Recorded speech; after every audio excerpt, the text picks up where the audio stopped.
In the year 1769, an event occurred on the road between London and Bristol that highwaymen whispered about in taverns, swearing on the Bible that every word was true. 4 seasoned robbers, whose names struck fear into the hearts of travelers in the western counties, stopped a carriage on that October night and found something inside that made them run away, abandoning their weapons and horses. 2 of them later surrendered to the sheriff voluntarily, preferring the gallows to what they had seen on the deserted road. The records of the trial at Bristol court preserved their sworn testimony, although the judges considered the robbers to be madmen or liars trying to escape execution by feigning insanity. But there was other evidence.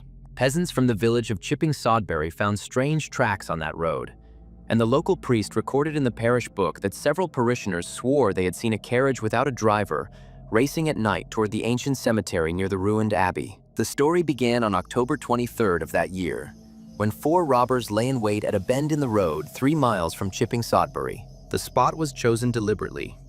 A thick oak forest bordered the road on both sides, concealing the robbers, and a sharp bend forced carriages to slow down. The eldest of them, named Thomas Blackwood, had been a highwayman for 12 years and boasted that he had robbed more than 100 carriages without ever spilling blood. The other 3 were younger, but equally skilled in their craft. They waited for dusk to fall. It was a cold October evening, and fog rose from the ground in long, whitish tongues, getting caught between the tree trunks. Blackwood settled on a branch of an old oak tree, from where he had a good view of the road in both directions. 2 of his accomplices held the horses in the bushes 50 yards from the road, while the 4th, a young man named William Cutter, stood at the very edge of the road, ready to jump out and grab the horses by the bridles. Blackwood later recalled in court that he had spotted the carriage when it was still far away, about a mile off.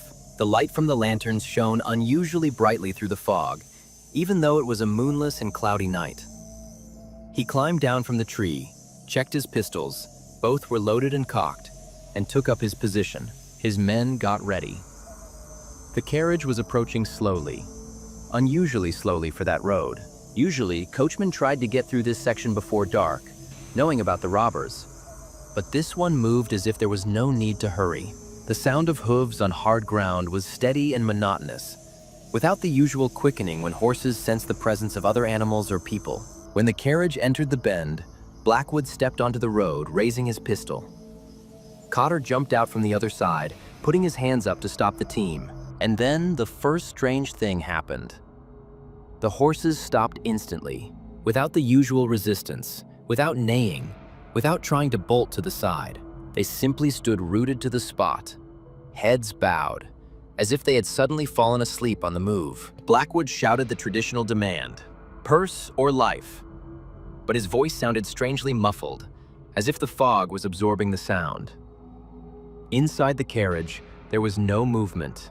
No response. The lanterns burned with an even yellowish light, but they did not flicker or sway as they usually did at the slightest breath of wind. The robber moved closer. The carriage was old, heavy, with high wheels and upholstery darkened by time. There was a coat of arms on the doors, but it was so worn and blackened that it was impossible to make out. Blackwood tapped the window with the handle of his pistol. There was no sound from inside. Cotter was holding the horses by the reins, and he was the first to notice something unusual.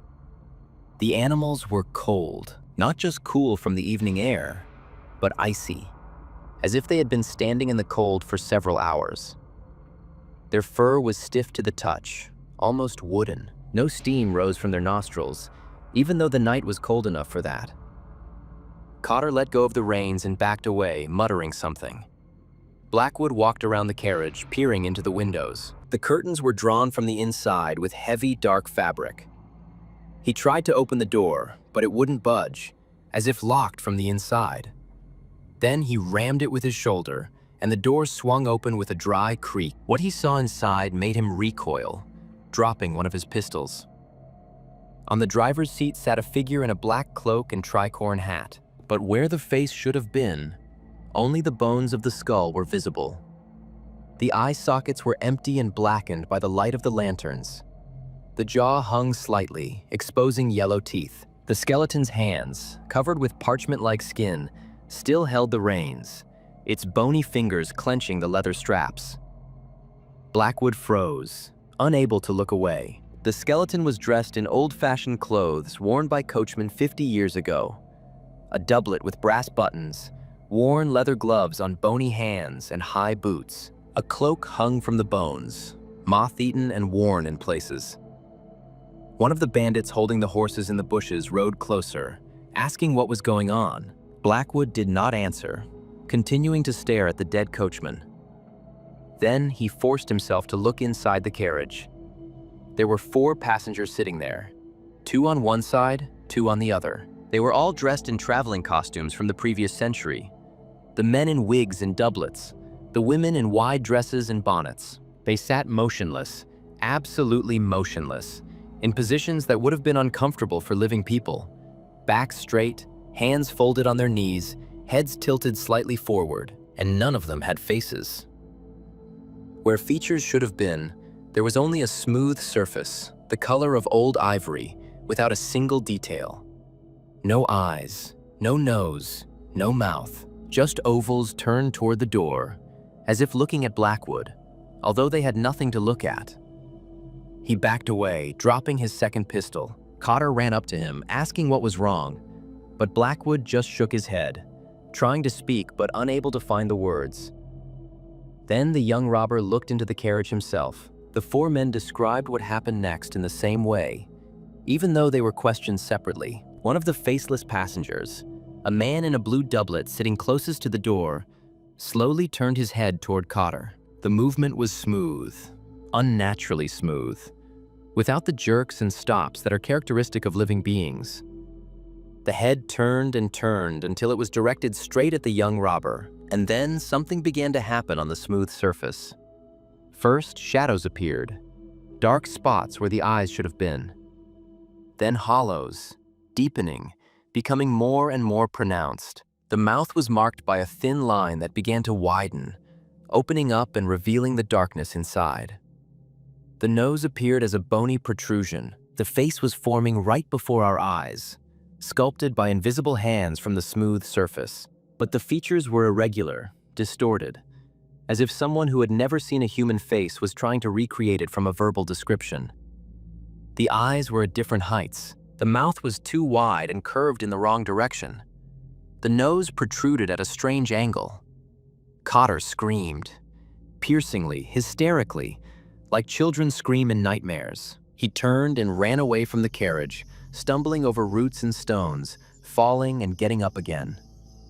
The 2 robbers holding the horses also saw what was happening and ran away, abandoning the animals. Blackwood, the older and more experienced of the 2, a man who had seen death and violence in many forms, stood for a few more seconds, paralyzed not by fear, but by complete incomprehension of what he was witnessing. Then the other figures inside the carriage also began to turn their heads. Slowly, in unison, all in his direction. And features began to appear on all the smooth surfaces. He ran. For the first time in 12 years of robbery, Thomas Blackwood ran from his victim without taking a penny, abandoning his weapon and any thought of loot. He caught up with Cotter, and together they made their way to their horses. The 4 robbers galloped away, not caring where they went, through the forest, breaking branches and risking breaking their necks in the darkness. They only stopped at dawn, 6 miles from that cursed place, by a stream in a ravine. There they dismounted, and several of them vomited from the experience. They sat on the cold ground, shivering not so much from the cold as from the memory of what they had seen. Blackwood was the first to speak. He said they should go their separate ways, never meet again, forget about that road and that carriage. But Cotter, still pale as a sheet, objected. He said they should tell the authorities, warn other travelers. What if that carriage stopped someone else? Who knew what would happen? They argued until noon, when they came to a decision. They would split into 2 groups. Blackwood and 1 accomplice would head north and try to disappear in Manchester or Liverpool. Cotter and the 4th robber would go to Bristol, surrender to the sheriff, and tell him everything. And that's what they did. On October 25th, William Cutter and his companion appeared at the Bristol Sheriff's Office, laid down their weapons, and demanded an audience with the judge. They were taken for madmen. But when they gave their real names and listed the crimes of which they were accused, They were locked up in cells to await trial. The trial began on November 3rd. Judge Sir Henry Fielding, known for his severity and intolerance of any attempts to escape punishment through pretense, presided over the trial himself. Cutter and his companion were charged with multiple counts of highway robbery, a crime punishable by death by hanging.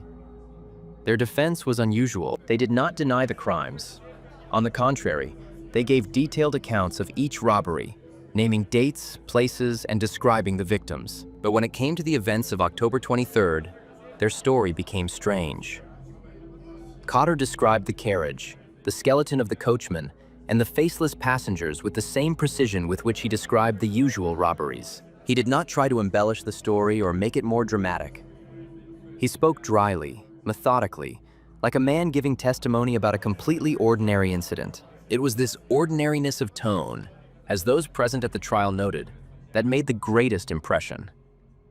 The judge questioned him in detail. What did the carriage look like? Old-fashioned, heavy, with high wheels. What color were the horses? Black, all four of them. What was the weather like? Foggy, cold, windless. Were they drunk? No, completely sober. Could the darkness have prevented them from seeing the details? The lanterns were bright. Visibility was sufficient. Cotter answered each question calmly and in detail. His companion confirmed every word, adding details that he had noticed from a different position. Their testimonies coincided in all essential points. The prosecutor tried to prove that this was a premeditated story, invented to avoid execution by pleading insanity. But the defense pointed out the strangeness of such a plan. The robbers surrendered voluntarily and confessed to all the crimes for which they were wanted. Why would they do that if they were hoping to avoid punishment? Moreover, they insisted that the authorities verify their story. Cutter demanded that the sheriff send people to the scene, examine the road, and search for the carriage. He even drew a detailed map showing the exact location of the incident. A bend in the road between Chipping Sodbury and Bristol, 3 miles from the village, near an old oak tree with a lightning-split crown. The judge, a rational and skeptical man, nevertheless thought it necessary to check. He sent a constable with 2 assistants to the indicated location with orders to inspect the road and question local residents. The constable returned 3 days later with a report that only deepened the mystery. The location was easily found, exactly as Cotter had described. On the road, they discovered 2 pistols lying in the dust. The weapons were identified as belonging to Thomas Blackwood. His initials were engraved on the handles. One pistol lay in the middle of the road, the other a few yards away, near the curb. Both were cocked, but had not been fired. In addition to the pistols, the constable found strange tracks. They were unclear on the hard road, but at the side of the road, where the ground was softer, there were wheel tracks. They were deep, as if made by a heavy carriage. The tracks led to the bend, stopped there for several yards. The tracks showed that the carriage had stood there for some time, then continued on toward Chipping Sodbury. But there were other tracks too. Footprints, lots of them, scattered chaotically around the place where the carriage had stopped. The constable could make out the tracks of at least 4 different pairs of shoes. Heavy boots, the kind worn by horsemen. The tracks showed a panicked escape. Long strides, deep toe prints characteristic of fast running. They led into the forest, disappearing into the thickets. The constable questioned the residents of Chipping Sodbury. Several people confirmed that they had seen a strange carriage on the road in recent weeks. An old farmer's wife swore she had seen it twice, both times late at night, passing her house on its way to the ancient cemetery near the ruins of St. Oswald's Abbey. She said the carriage moved quickly despite the darkness and did not make the usual clatter of wheels on stones. The sound was muffled, unreal. A local innkeeper said that 2 weeks ago, a traveler, pale and trembling, had rushed into his establishment. The man demanded whiskey and drank 3 glasses in a row before he could speak. He claimed that he had encountered a carriage on the road which had stopped beside him. The door opened and something inside looked at him. He couldn't describe what exactly. He only said that they were not people, at least not living people. The traveler spent the night at the inn and left in the morning, vowing never to return to that road. The parish priest showed the parish book, where there was indeed an entry from mid-October. He wrote that several parishioners had reported a strange carriage seen at night. At first, the priest did not attach any importance to this, considering it to be the tall tales of drunken peasants. But when the reports multiplied, he began to ask questions. It turned out that the carriage always appeared in the vicinity of the old cemetery. There, among the overgrown graves and leaning tombstones, was the family vault of the Cavendish family. Local aristocrats whose line had died out 50 years earlier. The last representative of the family, Sir Robert Cavendish, died in 1719 under mysterious circumstances. He was found dead in a carriage on this very road, on his way from Bristol. The cause of death was never determined. There were no wounds, signs of poisoning, or illness on the body. He was simply dead, sitting in the carriage with his eyes open, staring into space. 4 servants were with him in the carriage: a maid, a valet, a coachman, and a footman. All 4 were also dead, under the same circumstances.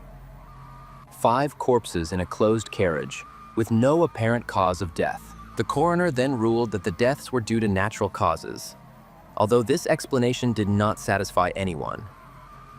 The carriage and horses were sold at auction to pay off the estate's debts. The priest did not know who bought them or what became of them.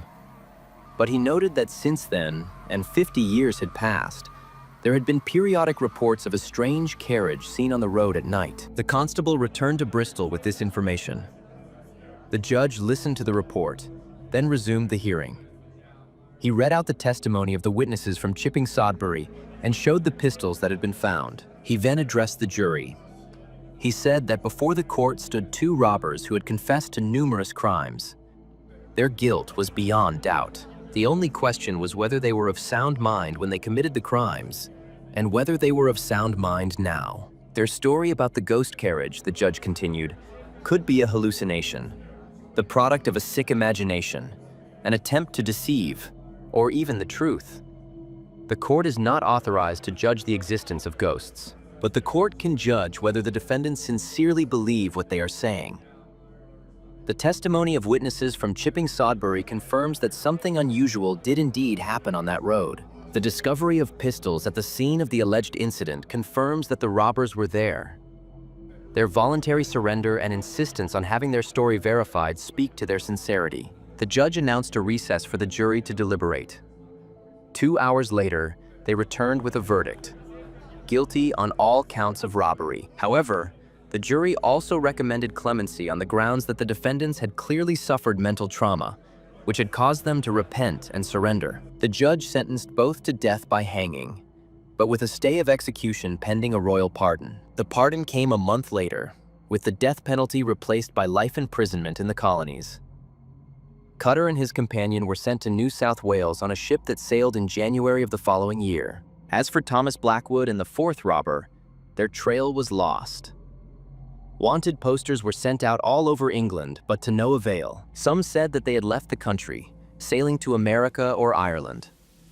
Others whispered that they had returned to that cursed road, trying to understand what they had seen, and had disappeared without a trace. But the story did not end there.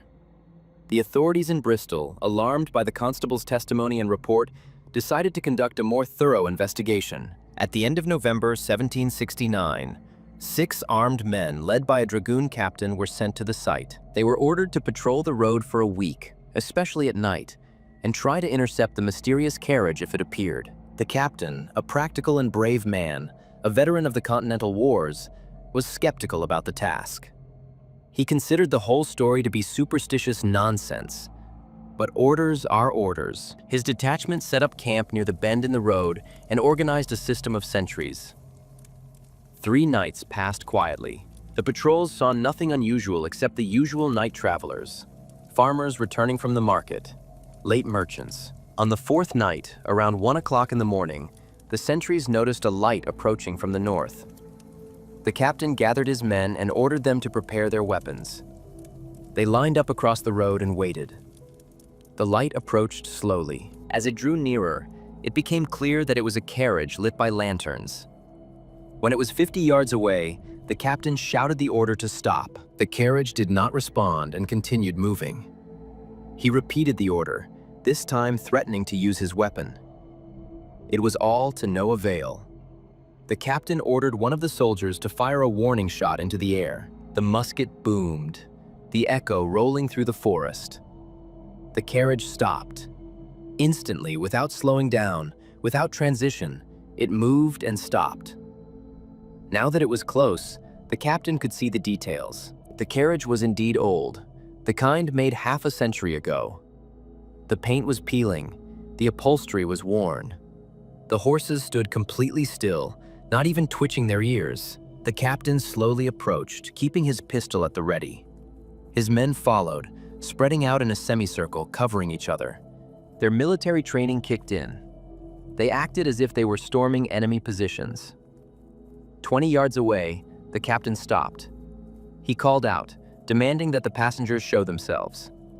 Silence. He moved closer, even closer.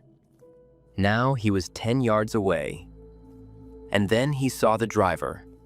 A figure in a black cloak sat on the box, holding the reins. The captain pointed his pistol at him and ordered him to get down. The figure did not move. He shouted the order again, louder. Slowly, very slowly, the figure began to turn its head. The captain saw the tricorn hat turn, the cloak slip from the shoulders. He saw something white flash in the light of the lanterns. One of the soldiers behind the captain cried out. It was the short, frightened cry that a soldier makes when he sees something completely unexpected and frightening. The captain turned around, ordering silence. When he turned back, the driver was looking straight at him. In the official report that the captain submitted the next day, he wrote in a restrained and dry manner, as befits a military report. He indicated that he had found the remains of a human skeleton dressed in decayed clothing at the driver's seat. The remains were in a sitting position, with the reins still in their hands. The captain noted that it was impossible to determine how long the body had been in this condition, but judging by the degree of decomposition, it had been several decades. He also reported that he approached the carriage, opened the door, and inspected the interior. Inside were 4 figures in a sitting position. The captain described them as mannequins or wax figures dressed in old-fashioned clothes. Their faces were strange, smooth, without distinct features, as if partially melted. The report ended with a recommendation to seize the carriage and the remains for further investigation. But in a private letter to a friend written that same night, the captain was more candid. He wrote that he had seen things he could not explain, that the skeleton of the coachman moved, turned its head, and followed him with empty eye sockets, that the figures inside the carriage were not mannequins. They were breathing. He could hear their breath, hoarse and slow, that when he approached the open door, one of the figures began to turn its head toward him, and he saw facial features begin to appear on the smooth surface. The captain wrote that he retreated and ordered his men not to approach the carriage. They cordoned it off, stood guard, and waited for dawn. The carriage remained motionless for the rest of the night, but the soldiers heard sounds coming from inside. The rustle of fabric, the creak of wood. Something like muffled conversation, but the words were indistinguishable. At dawn, when the first rays of the sun touched the road, something strange happened. The carriage began to fade. That was the only word the captain could use to describe what was happening. The colors faded, the contours blurred.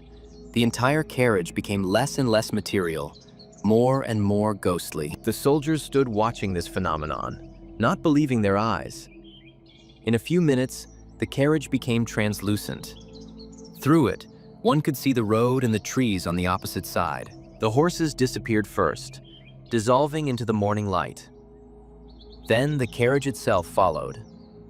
By the time the sun had risen completely above the horizon, there was nothing left on the road. No carriage, no horses, no tracks. Just 6 armed men standing in the middle of an empty road, staring at the spot where the carriage had been a second ago. The captain ordered a thorough search of the area. There were not even any wheel tracks left. The ground was hard and untouched, as if no heavy carriage had been standing there all night. One of the soldiers found something like a copper button on the road, darkened by time. It was the only material evidence that something had actually been there. The captain returned to Bristol with his report.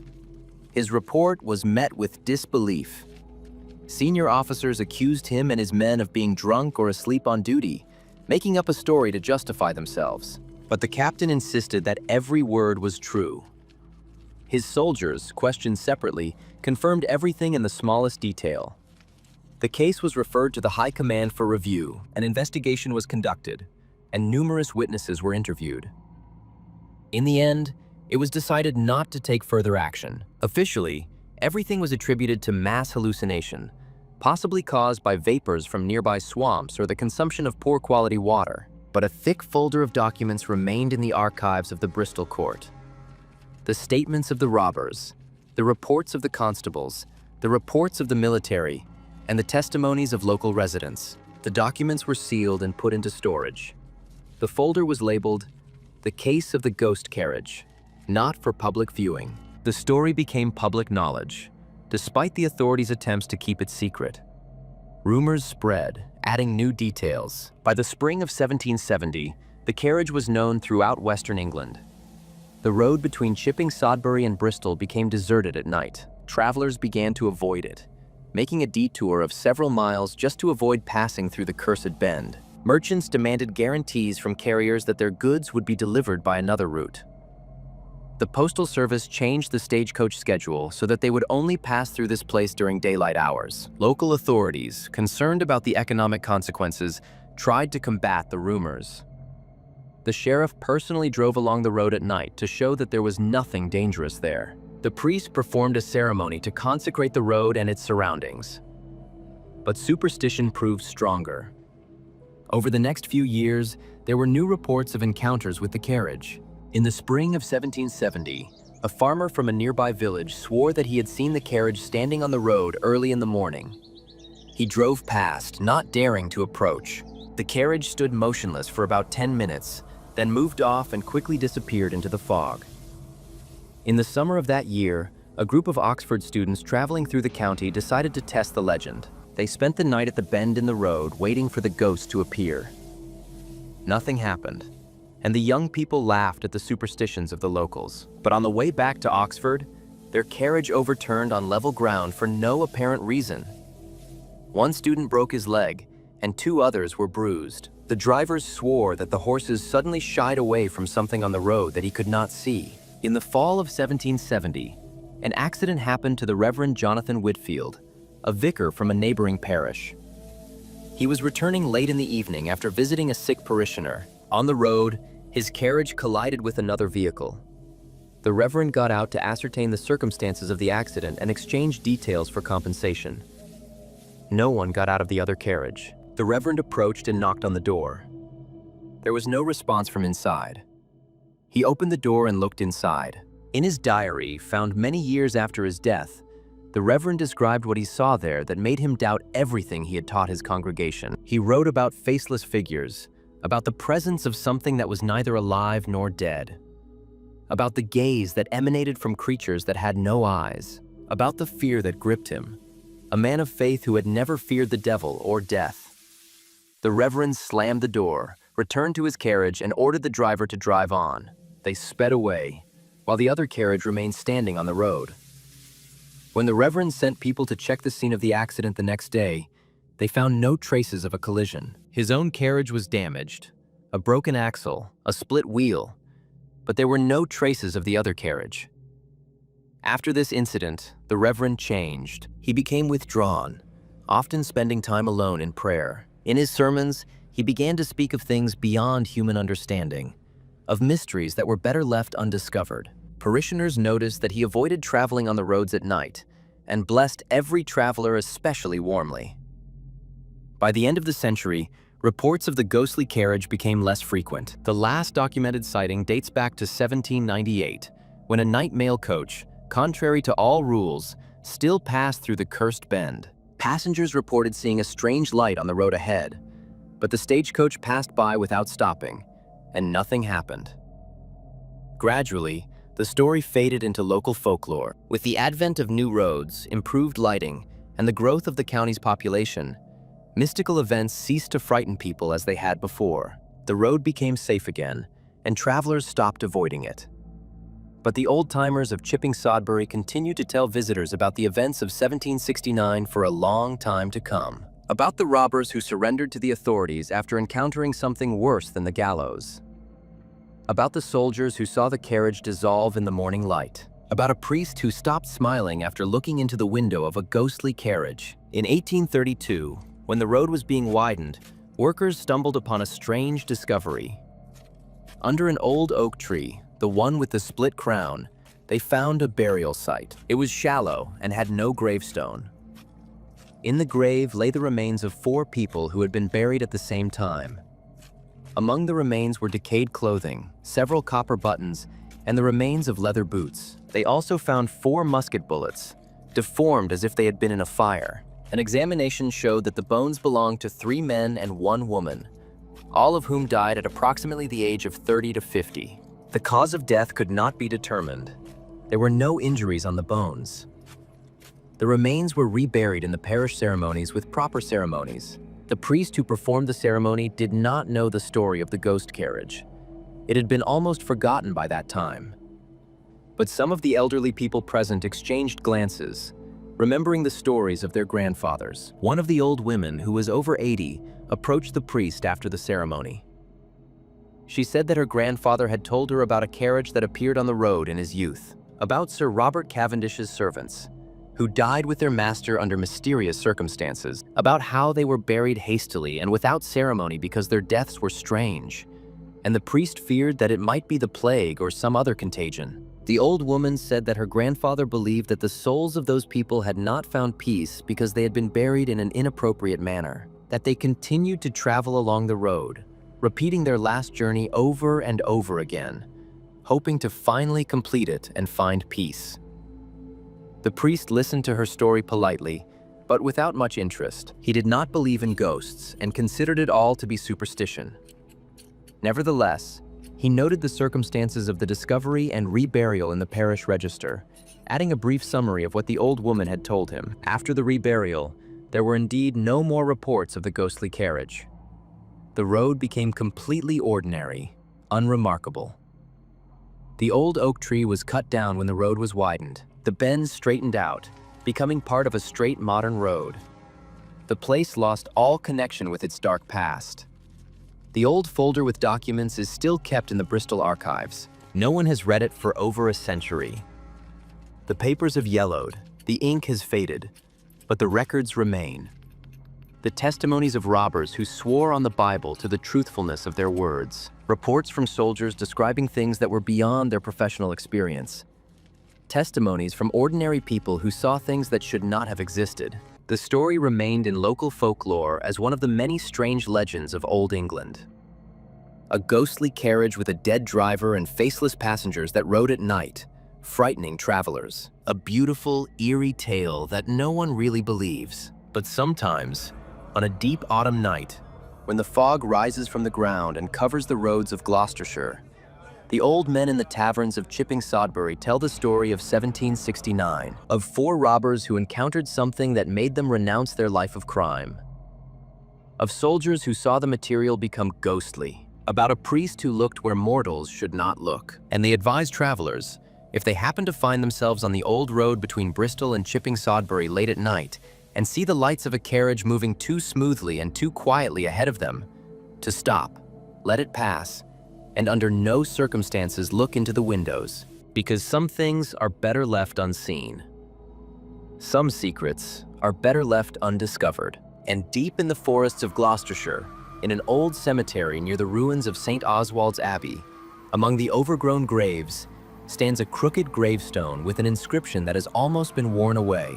There lies Sir Robert Cavendish, the last of his line, who died under mysterious circumstances in the year 1719. Nearby are 4 unmarked graves where his servants lie, reburied more than a century after their deaths. Locals do not go to this cemetery after dark. They say that sometimes you can hear the sound of hooves, the creaking of wheels on the ground, muffled voices. That on foggy nights, among the graves, you can see a light moving between the trees. If you listen carefully, you can hear someone calling with a voice that does not belong to a living person. But these are, of course, only legends. The superstitions of simple people, nothing more. After all, ghosts do not exist. The dead do not ride in carriages. And stories about faceless passengers are just the fabrications of frightened robbers trying to avoid the gallows. Isn't that right?